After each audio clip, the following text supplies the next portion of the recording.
ڕێز و سڵاوەوە بینەران و گوێگرانی خۆشەویستی تەلەڤیزیۆنی کۆمەڵە لەگەڵتاندام بۆ پێشکەشکردنی بەنامەی لێکدان و هەڵوێست چەند بابەتێکمان ئامادەیە هیوادارم بەدڵی هەموو لە یەکتان بێت و کاتتان هەبێت تاوکو کۆتاییان بەنامەیەش لەگەڵمانە بن. بابەت یەکەمان بەناونیشانی لە نێوان ئامانج و واقعدا. بۆچی دەبێت کوردانی ڕۆژهەڵات جارێکی دیکە نەبنە کەرەستەی یاری زلهێزەکان؟ ئەمین حاجی زەڵمەی ئەم بابەتەی ئامادە کردووە بەم جۆرە دەست پێ دەکات. ئەگەر مێژووی هاوچەرخی کوردستان وانەیەکی ڕوونمان فێر بکات، ئەو وانەیە ئەوەیە کە زلهێزەکان هەرگیز پرسی کوردیان وەکو ئامانجێکی سەربەخۆ نەبینیوە. هەر کاتێک بەرژەوەندیەکانیان بخوازێت پشتیوانیان لە کورد کردووە، هەر کاتێک هاوسەنگی هێز گۆڕابێت، ئەوە کوردیان لە ناوەڕاستی مەیدانەکەدا بە تەنیا جێهێشتووە. لە ڕاپەڕینی 1975 و ڕێکەوتنامەی جزائیرەوە بگرە تا ڕێفراندۆمی سەربەخۆی هەرێم لە 2017 زاینی و چارەنووسی ڕۆژئاوا دوای بڕیارەکەی واشنتۆن لە 2009 زاینی شێوازێکی جێگیرتر دەبینرێت. کوردەکان لە ژمێریاریەکانی هێزە جیهانیەکاندا زیاتر ئەمڕاز بوون نەک هاوبەشێکی استراتیژی. کارنامەی لێندزی کرا هامیش لەگەڵ هەموو جیاوازیەکانیدا هەمان واقعمان بیر دەخاتەوە. ڕەنگە ئەو لەو ژمارەکەمەی سیاسەتمەدارانی ئەمریکی لەو سیاسەتمەدارانە بوو بێت کە چەند جارێک بەرگری لە کورد کرد و هۆشداریدا لەبارەی بەجێهێشتنیان، بەڵام لە ساتە چارەنووسازەکاندا دەنگی ئەو نەیتوانی بەسەر لۆژیکی سیاسەتی دەروی ئەمریکادا زاڵ بێت.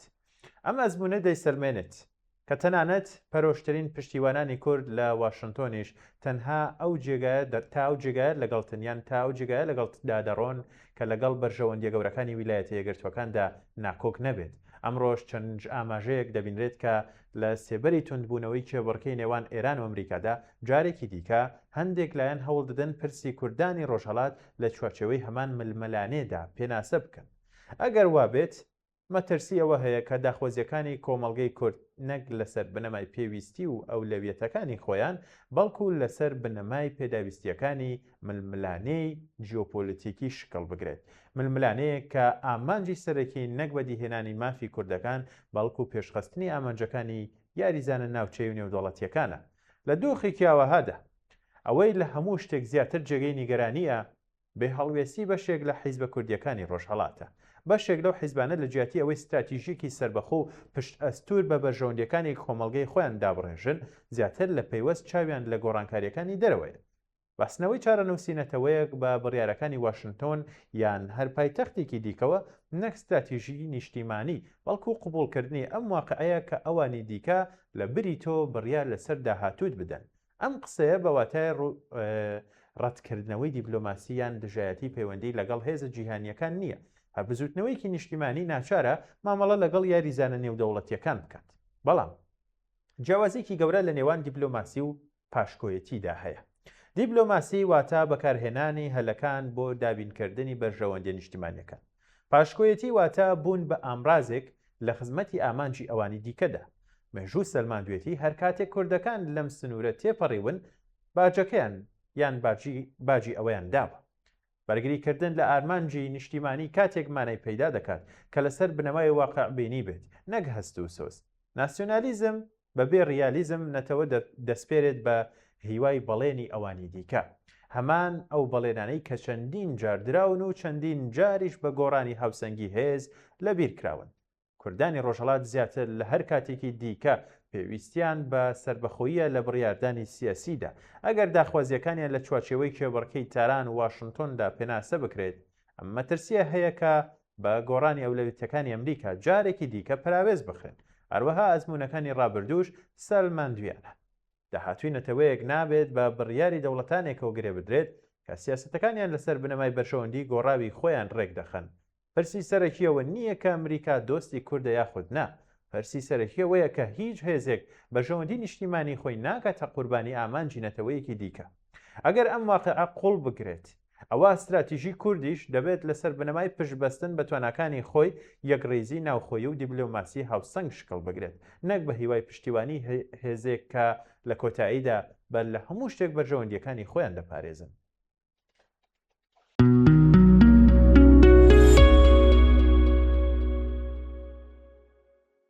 زەیدی لە واشنتۆن سەردێڕی بابەتێکی دیکەمانە کە لەلایەن سەردار عەزیزەوە ئامادەکراوە بەم جۆرە دەست پێ دەکات.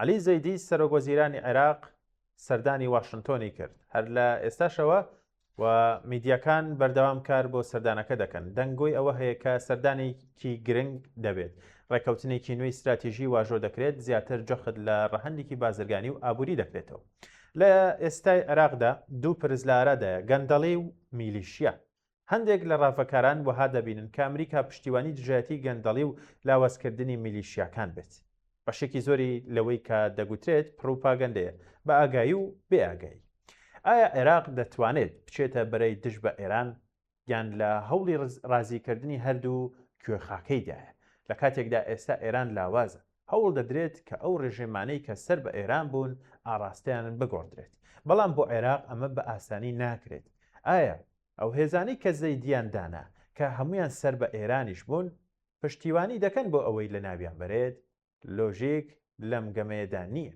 دیارە عێراق هەوڵ دەدات کە خۆی لەگەڵ دۆخەکەدا بگونجێنێت ئەگەر بە هەندێک زیانیشەوە بوو بێت شاردنەوەی نیەتی ڕاستەقینە بەشێکی سەرەکی باوەڕی شیعەیە کە بە تەقیەی ناسراوە پرسی گەندەڵی ئەوانەی کە دەڵێن ئیدارەی ترەمپ پشتیوانی دژایەتی گەندەڵی دەبێت نازانن لە ئیدارەی ترەمپ چ باسە دۆناڵد ترەمپ بێوێنەیە لە مێژووی ئەمریکادا کە زۆرترین پارەی لە پۆستی سەرۆکۆماری ئەمریکا دەستکەوتووە ئیدارەی ترەمپ بە ئاشکرا و بە فەرمی و بە هەموو توانایەکی پشتیوانی گەندەڵیە زۆر جێگای سەرسوورمان دەبێت ترەمپ تەنها بە وشەیەکیش باسی گەندەڵی بکات چاوەڕوان دەکرێت ترەمپ وەها زەیدی بناسێنێت کە کەسێکی دۆستی ئەمریکایە ئەو پشتیوانی دەکات هەروەها باز لە نەفوزی ئێران دەکات لە عێراق هەروەها دەرفەت و بەرژەوەندی و بازرگانی و پارە پەیداکردن لە عێراق کێشەی زۆرەکانی عێراق لە ڕووی خزمەتگوزاری و دیموکراسی و ژینگە و زۆر بواری ترەوە شایانی باز نابن عێراقیش کە لە دوو دەی ڕابردوودا دانیشتوانی دووقات بووە ئەو هەوا و خۆراکی تەندروستی نییە بەڵام ئەمانە پرسی ڕۆشت نین لە ڕووی هەرێمایەتیەوە چاوەڕوان دەکرێت هەوڵی نزیکبوونەوەی زیاتری عێراق و سووریا بدرێت سووریا سوودمەند بێت لە نەوتی عێراق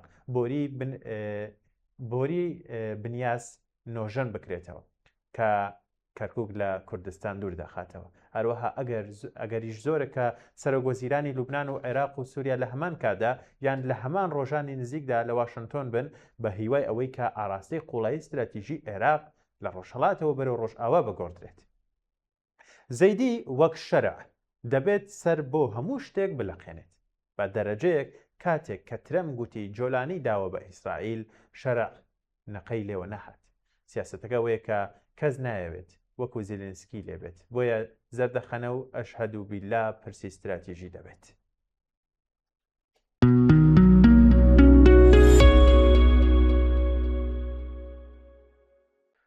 سیناریۆکانی بەردەم شەڕی دژ بە گەندەڵی لە عێراق گۆڤاری فۆرین پۆلیسی لە راپۆرتێکدا ئەماژە بۆ دەکات کە چارەنووسی پرۆسی چەکسازی و دژایەتیکردنی گەندەڵی لە عێراق ڕاستەوخۆ بەسراوەوە بە توانای حکوومەت بۆ دروستکردنی هاوسەنگی لە نێوان جێبەجێکردنی یاسا و بەرگەگرتنی فشارە سیاسیەکاندا گۆڤارەکە سێ سیناریۆی سەرەکی بۆ داهاتووی ئەم دۆسیە دەخاتە ڕوو یەکەم سیناریۆی یەکەم ڕوبەڕووبوونەوەی گەشتگیر مەترسی لەسەر سەقامگیری لەم حاڵەتەدا لێکۆڵینەوەکان پەرە دەستێنن و تەواوی گەنداڵکاران لە هەر پلە و پۆستێکدا بن دەگرنەوە لەگەڵ هەوڵدان بۆ گەڕانەوەی سەروەت و سامانە دزراوەکان ئەم هەنگاوە پێگەی جەماوەری حکوومەت بەهێز دەکات بەڵام لە هەمان کاتدا ڕەنگە سەقامگیری سیاسی وڵات بخاتە مەترسیەوە خاڵی دووەم سیناریۆی دووەم پاشەکشە و دووبارەبوونەوەی ڕابردوو ساردبوونەوەی شەقام ئەمەش بە جێبەجێکردنی سزاکان تەنها بەسەر ژمارەیەکی کەم و دیاریکراو لە تۆمەتباراندا دەبێت لە کاتێکدا چاوپۆشی لە تێوەگلاوانی دیکە دەکرێت دەرەنجامی ئەمە سستبوونی متمانەی هاوڵاتیان دەبێت بە جددیبوونی پرۆسەی چاکسازی خاڵی سێیەم و سیناریۆی سێیەم هەنگاوی سەرخۆ و وریایانە نزیکترین سیناریۆ لە ڕاستیەوە ئەم بژەردەی کە پڕشی کارترینە پشت بە فراوانکردنی قۆناغ بە قۆناغی لێکۆڵینەوەکان دەبەستێت لێرەدا حکوومەت هەوڵ دەدات خۆی لە ڕوبەڕووبوونەوەی ڕاستەخۆ لەگەڵ سەرکردە باڵاکان و ناوەندە بەهێزەکانی دەسەڵاتی سیاسی بەدوور بکرێت تێبینی و خاڵە سەرەکیەکانی راپۆرتەکەش بەم جۆرەیە پاراستنی هاوسەنگی بەردەوامبوونی لێکۆڵینەوەکان بەم شێوازەی ئێستا یارمەتیدەر دەبێت بۆ هێشتنەوەی هاوسەنگیە سیاسیەکان و لە هەمان کاتدا بەردەوامبوونی فەرمانی دەستگیرکردنی تۆمەتباران مەرجەکانی سەرکەوتن سەرکەوتنی ڕاستەقینەی ئەم پرۆژەیە پێویستی بە پاڵپشتی جددی دەسەڵاتی دادوەری و دامەزراوە ئەمنیەکان هەیە لەگەڵ خۆڕاگرتنی حکوومەت بەرامبەر بە فشارەکان. هەڵوێستی ڕێکگەشتی سەرڕای ئەوەی هاوڵاتیانی عێراق هێشتا پشتگیری لە دژایەتیکردنی گەندەڵی دەکەن، بەڵام جۆرێک لە گومان لای شەقام دروست بووە، چونکە تا ئێستا لێکۆڵینەوەکان تەنها بەرپرسانی پلە 2-3یان کردووەتە ئامانجوو، نەچۆتە سۆراغی گەورە گەندەڵکاران و سەرکردە باڵاکانەوە.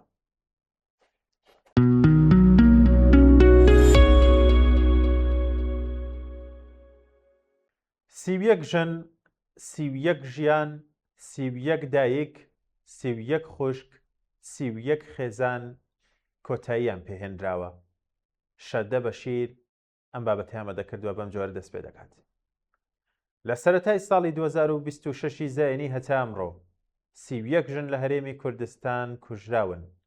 ئەم ئامارە نافەرمیە، بەڵام ئامارێکی واقعی ئەم هەرێمەیە. بە تەنیا 31 ڕووداو نییە، 31 چیرۆکی ناتەواوە، 31 دایک، 31 خوشک یان هاوسەرە کە ژیانیان کۆتایی پێهاتووە. هەر ژنێک کە دەکوژرێت پرسیارێکی گەورە بەرامبەر کۆمەڵگا و دەسەڵات دروست دەبێت. بۆچی هێشتا ژنان لە ماڵ، لە شەقام و لە ژیاندا ئارام و پارێزراو نین؟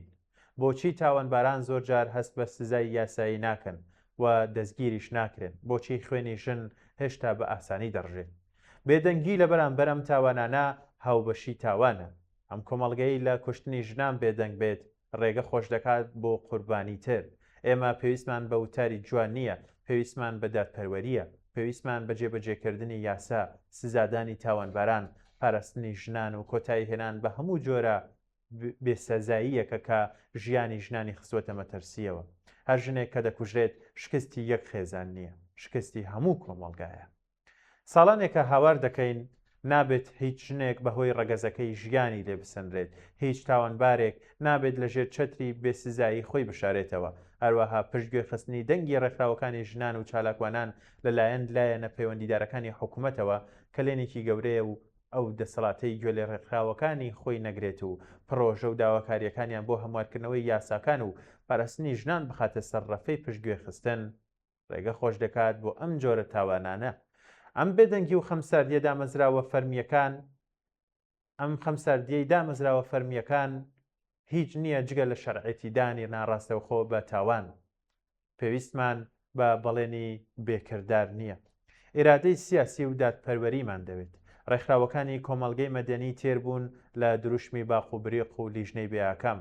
ئەوەی ئێستا دەبێت دەسەڵاتی جێبەجێ بکات گوێگرتنی ڕاستەقینە لە ڕێکخراوەکان، جێبەجێکردنی دەستبەجێی ئەو پێشنیاسی و پرۆژە یاسایانەی کە ڕێکخراوەکانی بەرگری لە مافی ژنان ساڵانێکە پێشکەشی دەکەن.